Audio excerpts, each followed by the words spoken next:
Mr. Speaker, I am a firm believer that the worst performing devolved system is still better than any centralized system.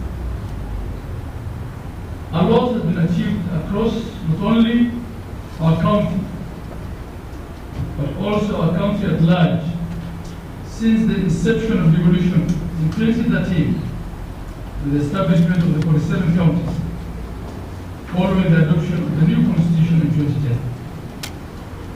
Whilst devolution has established institutions and systems of crucial service delivery closer to the people, the stability of the same systems and institutions continues to be under the threat of bad governance. Mr. Speaker, we have unique challenges as a county resulting from the same governance issues.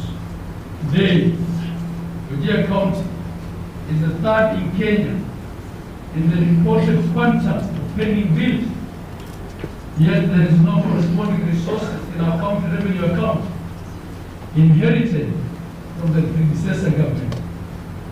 Unremitted statutory deductions alone account for over $1 billion. Our payroll costs account for over 40% of the budget, against the statutory limit of 35%, and the recurrent expenditure of the last past budget failed to meet the minimum 30% development as by law required. Our regional laboratory has not been able to carry out a basic full hemoglobin test for years due to lack of reagents. Yet, we continue to carry many test workers in our health department's payroll. Mr. Speaker, even as we struggle to get the precious water commodities to hundreds of thousands of the county residents and rely almost entirely on government partners, even for the very basic repairs of our water wells and boreholes, the Wajir Water and Sanitation Company, Wajir, continues to soak up hundreds of millions of shillings without anything to show for it. Mr. Speaker, as we all know, our water poor county has no permanent lakes and rivers. We depend almost entirely on boreholes and water wells. The county has over 300 boreholes, of which only 15 are managed by Wajir. The water department that manages the bulk of the boreholes has 176 workers, while Wajir, managing 15 boreholes, has over 400 staff. Worse still, even the management cannot agree on the head count tally or the number of active workers in the payroll. Only 3 have had any form of contract with the board, which board itself was declared illegally constituted by the Auditor General. All employment letters were issued by the successive CEOs and have never been ratified by the County Public Service Board, nor the employees ever confirmed. Mr. Speaker, I do not intend to paint a gloomy picture. Neither do I intend to put anyone into disrepute. But I feel that it's important that this House is seized of the actual situation or state of affairs. For us to achieve the developmental and service delivery objectives we have set for ourselves in these 5 years, we must take bold and at times unhumane and popular decisions. We have clear choices. Continue with this business of impunity as usual, or to remedy the situation situation and get the county back on track. We must together choose to remedy the situation and to shape the county with prosperity. I know this will not be without challenges in the short term, but it's not only the right thing to do, it is existential. We must fix our financial management and human resource management if we have to have the service delivery results that our people desire and rightfully expect of us. Mr. Speaker, amidst these challenges of empty coffers, unreasonable and unverifiable pending bills, the county, like many others in the region, faces a severe and a devastating drought. The last 5 seasons have either failed or recorded depressed rains. Mr. Speaker, development can wait. Saving lives cannot. We will work together with the national government and development partners to save lives. Using our county budget, we will continue to tap water to those in distress and purchase food rations for families in need. Mr. Speaker, to deal with the vagaries of the perennial drought in the medium and long term, my administration intends to task the departments of agriculture and livestock special programs which houses the drought management and environment and climatic change to work, environment and climate change to work together to come up with focused responses. These include, but are not limited to, improving livestock value chains, developing feedlots, and promoting drought-resistant crops and pastures. Mr. Speaker, to manage our rangelands better, we must curtail the proliferation. We must curtail the proliferation or mushrooming of haphazard spatial development. We cannot attain development by having a new settlement every 5 kilometers, as appears to be the case now.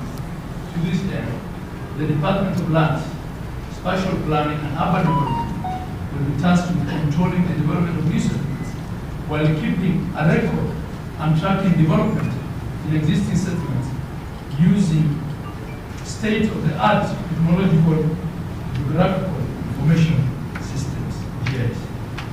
Mr. Speaker, I had earlier expounded on the challenges of water resource management and specifically the governance challenges that the water company Wajir faces. That notwithstanding, finding a permanent solution for the water problems of the 4 miles radius of the county headquarters remains a major developmental objective of this administration. We made a credible promise to our people to save this town. We will leave no stone unturned to achieve this. In fact, we are discussing with the development partners and not only the world on how to salvage the Wajir waters and sanitation project.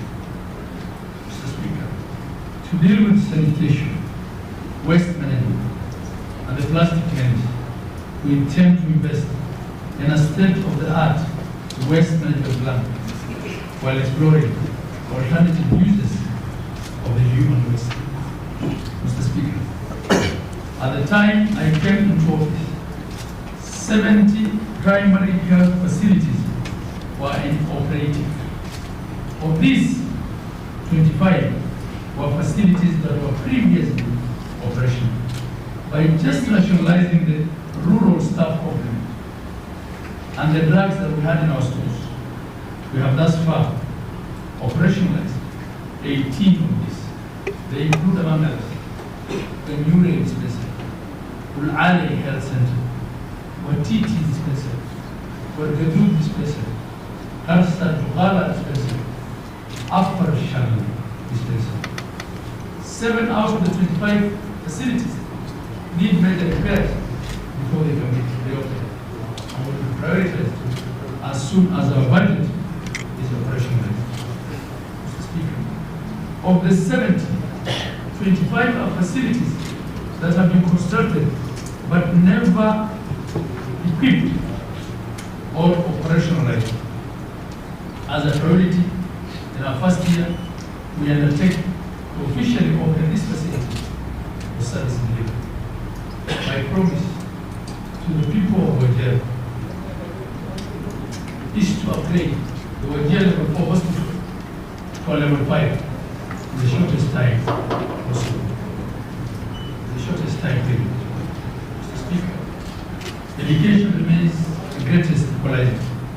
We must invest in education to give our young ones a fair shot at life.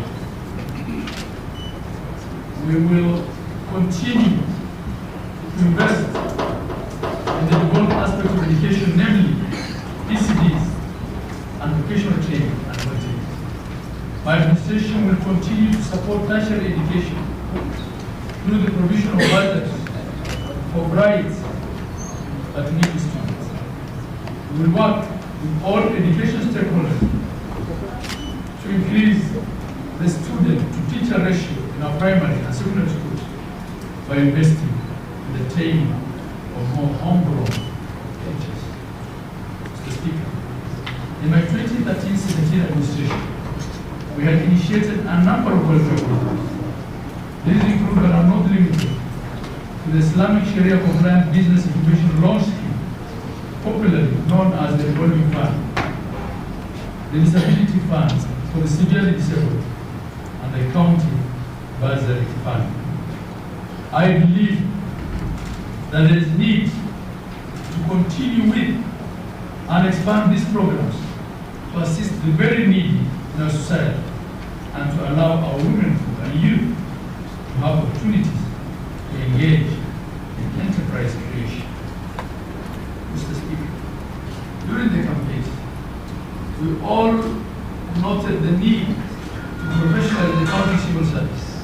Under this administration, we will endeavor to realize this by ensuring that there is a scheme of service for all county staff, that promotions are predictable based on performance and periods served in a certain role or position. To breathe life into our sub-counties and wards, my administration intends to decentralize our services further. In order to achieve this, there will be the need to post more county staff to sub-counties and wards. Mr. Speaker, the livestock, which is our mainstay of our economy, is rare in the villages and wards and not in the county headquarters. The bobos that serve a huge percentage of our county population are in the wards and the villages, and so are the ECD schools and primary healthcare facilities.